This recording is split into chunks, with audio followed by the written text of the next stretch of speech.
Monsieur Prince Kinana, président du mouvement des nationalistes divergents et notre troisième et dernier invité, bienvenue. Merci beaucoup, Madame Grace. Vous intervenez ce soir comme ressortissant du Grand Bandundu, précisément dans le Kwango. C'est bien ça? Oui, oui. Alors dernièrement, les leaders, les fils et filles du Grand Bandundu se sont réunis à Kinshasa autour de l'un de vos leaders, le deuxième vice-président de l'Assemblée nationale. Quels étaient les messages clés de cette rencontre?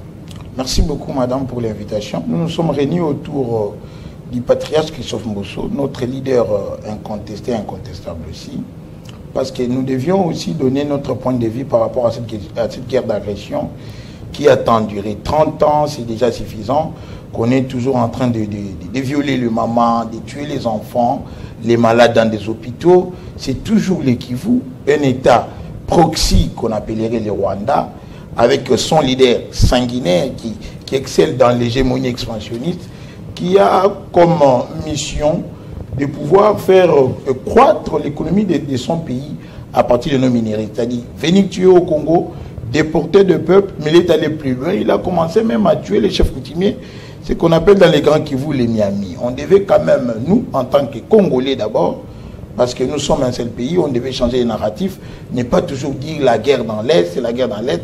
On favorisait déjà cette balkanisation, comme si la guerre était à plus de 4000 km de Kinshasa ou d'autres provinces de la République. Nous devions nous identifier en tant que peuple, parce qu'il s'agit de la RDC comme pays, nous sommes tous Congolais, nous devons nous identifier à ces malheurs du peuple kivousien. C'est comme ça que Christophe Mbosso a réuni les siens, principalement les chefs coutumiers, les députés nationaux, provinciaux et les ministres, pour dire, écoutez, nous devons aussi participer en tant que Congolais. C'est un devoir sacré qui nous est donné par la Constitution dans son article 63, que tout Congolais a un droit, un devoir sacré de défendre l'État face à une agression extérieure. Et cette défense, nous pouvons le faire de plusieurs manières. Les jeunes peuvent intégrer l'armée parce que le problème aujourd'hui, c'est que Félix Antoine Tshilombo a hérité d'une armée multinationale. Or, lorsque vous avez une armée multinationale, en cas de guerre, vous ne pouvez jamais gagner. C'est comme ça que vous trouvez que nous avons une armée qui nous fait de communiquer à chaque fois comme si c'était un parti politique. Or, ils sont censés défendre l'intégrité territoriale. Donc, nous devons nationaliser cette armée par l'enrôlement massif de nos jeunes. Les jeunes du Grand Bandundu, ceux qui sont forts, peuvent le faire. La classe politique peuvent mener aussi des lobbying. Les leaders doivent amener des messages de paix, des messages d'unité, les messages de cohésion qui favorisent le vivre ensemble. Nous devons tous nous unir comme un seul homme derrière les institutions républiques, principalement le chef de l'État, le commandant suprême Félix Antoine Tshilombo. D'ailleurs, nous soutenons sa vision depuis le premier mandat jusqu'à aujourd'hui, et que nous devions aussi, nous en tant que fils du pays, ici du terroir des Grands Bandundu, apporter notre soutien dans les fronts médiatiques, dans les fronts diplomatiques aussi, pour certains qui pourraient avoir du carnet. C'est comme ça que, pour citer dans son message, le patriarche avait invité le chef coutumier, gardien des terres et détenteur du pouvoir ancestral, de pouvoir user de tout leur pouvoir leur conféré par les ancêtres pour bouter dehors l'ennemi. Parce que on ne peut plus comprendre bouter dehors de l'ennemi de quelle manière? Il les a demandé qu'ils puissent tuer Kagame parce que c'est possible. À l'époque, vous savez, moi je suis qui en vous, je suis des Kasongolunda chez nous. On pouvait marcher la nuit et vous vous retrouvez face à un lion, on vous dit que c'est un lion spirituel. Alors si Kagame a pu tuer les chefs coutumiers dans les Grands Kivu et qu'il a intronisé des Rwandais comme chefs coutumiers pour faciliter la déportation des populations, regardez ce qui s'est passé à Goma. Nanga, qui s'est dit être libérateur, s'est fait accompagner par 10 000 soldats rwandais, mais lorsqu'ils arrivent, c'est un Rwandais qu'ils placent comme gouverneur à Goma. Alors c'est une colonisation, c'est une occupation, et nous en tant que Congolais, c'est un héritage que nous avons hérité de permettre cette technologie de par nos aïeux. Nous devons aussi les léguer à nos fils et petits-fils. C'est en train le patriarche a invité que le chef coutumier du Grand Bandundu, c'est qui lors de la table ronde avait choisi de prendre la terre en lieu et place du pouvoir, qui puisse protéger cette terre, d'aller secourir leurs frères du Kivu en utilisant le pouvoir pour tuer Kagame et ses supplétifs, entre autres les Nanga, l'autre là, le chétif là, je ne connais pas encore son nom, qui était en train de faire des meetings, en train de démobiliser notre armée. Donc, c'est ce qu'a été la quintessence de cette rencontre. De cette rencontre, et une vidéo a fuité justement de cette rencontre, une vidéo qui fait le buzz sur les réseaux sociaux.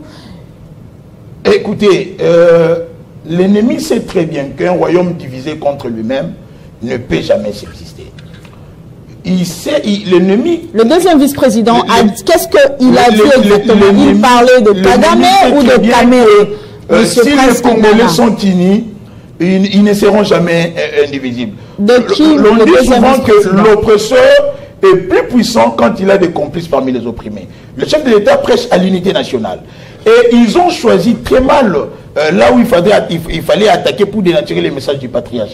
C'est là où le patriarche invite le chef coutumier. Il leur dit, utilisez vos avions ancestrales, allez tendre des pièges pour tuer Kagame. Mais l'armée numérique de l'ennemi a dénaturé les messages pour prendre le nom de Kagame et placer les noms de l'honorable président. Les informaticiens ne reconnaissent pas ça. Il y a peut-être eu lapsus, il faut le reconnaître, monsieur Kinana. Nous avons eu le soin d'envoyer à la rédaction de Télé 50 la vidéo authentique. Mais peut-être que vous avez coupé quelques secondes. La rencontre s'est passée au centre culturel de Kinshasa, nouvellement inauguré. Hormis les caméras les vidéos ont fuité. Écoutez, hormis la presse que nous avions conviée à prendre part à cette rencontre, la salle dispose de caméras de surveillance. Vous pouvez quand même mener des investigations et voir qu'est-ce que l'honorable président avait dit. Fort de son expérience, près de 50 ans sur la scène politique congolaise, Mbosso n'a jamais été conflictueux, il est pacifiste. Ils entretiennent de très bonnes relations avec l'honorable président Vital Kamerhe Lwakaningini. Et d'ailleurs, je vous dis que... Mais pour ce lapsus, est-ce que vous ne pouvez pas présenter des excuses au président de l'Assemblée nationale, M. Kinana? On présente des excuses sur ce qui a été dit. Mais les informaticiens ne reconnaissent pas. Quels informaticiens? Ils viennent d'où? Moi, je me dis que un montage ceux qui prêtent attention à ces jeux de l'ennemi veulent opposer ces deux personnalités qui doivent travailler de commun accord pour aider non seulement le peuple congolais, mais aussi les chefs de l'État à gagner cette guerre. Moi, je vous dis que le président Mbosso n'a aucun intérêt à pouvoir demander à ce qu'il Kamerhe meure. On y gagnera quoi? Dans son message, il appelle le chef coutumier de tuer l'agresseur du Congo. Est-ce que Kamerhe est-il l'agresseur du Congo? Et d'ailleurs, pour voir qu'ils n'ont pas été intelligents dans leur montage, le message continue. Bobo Manka, Poke Kagame Akufa. Parce qu'il est venu chez nous. Kamerhe est-il venu chez nous? Non, Kamerhe est congolais. Kamerhe n'a pas commencé à travailler dans ces pays en tant que président de l'Assemblée nationale. Pour votre gouvernement, il a été conseiller politique dans les cabinets de Mbosso, ministre des Affaires frontières dans ces pays. C'est-à-dire que ce sont des personnalités qui... Quelles sont les relations entre M. Mbosso et Kamerhe? Les relations sont au très beau fixe. Ils entretiennent des relations en tant que personnalité politique, en tant que père et fils, en tant qu'allié du président public Félix Antoine Tshilombo. Ça n'a pas été tendu à un moment, non? Ça a toujours été des bonnes guerres en politique. Il y a des fois, on peut se chamailler pour raison de poste. C'est le fait que son nom se retrouve à la place de Kagame. Mais après, c'est la bonne ambiance, c'est la famille, nous sommes frères, nous sommes Congolais. Mais loin de là, les ennemis, ils ont groupé leurs... Je vous dis, il fallait attaquer autre part, pas seulement là où le président Mbosso donnait les messages au chef coutumier d'aller tuer Kagame. Parce que c'est lui l'ennemi de tous les Congolais. D'ailleurs, moi, j'ai dit à certains amis que maintenant, là, il ne peut plus y avoir d'ailleurs d'opposition en cette période ici. On peut se dire que l'unique opposant des Congolais à notre développement, à notre épanouissement, l'unique opposant à la sécurité des Congolais, c'est Kagame. Nous devons tous nous unir comme un seul homme derrière les chefs d'État et les FARDC pour combattre Kagame. Que ce soit Fayulu, que ce soit Mouzito, Kabuundo, Katumbi et autres, nous devions nous liguer. C'est comme ça que les chefs d'État ont appelé à la formation du gouvernement d'union nationale, comme une poule rassemble ses poussins. Parce qu'il sait que la tempête a lassé, il faut quand même fédérer les énergies pour que les intelligences arrivent, qu'on essaye d'améliorer là où les choses ne marchent pas et qu'on gagne cette guerre. Parce que la guerre devient aussi politico-historique. Vous avez suivi Kagame en train de tordre l'histoire et dit que la RDC lui devait des terres. Et vous comprenez qu'aujourd'hui, que l'appel de Mbosso vaut son pesant d'or. Les chefs coutumiers détiennent ce que nous appelons chez nous Mukobi. La généalogie, l'histoire familiale.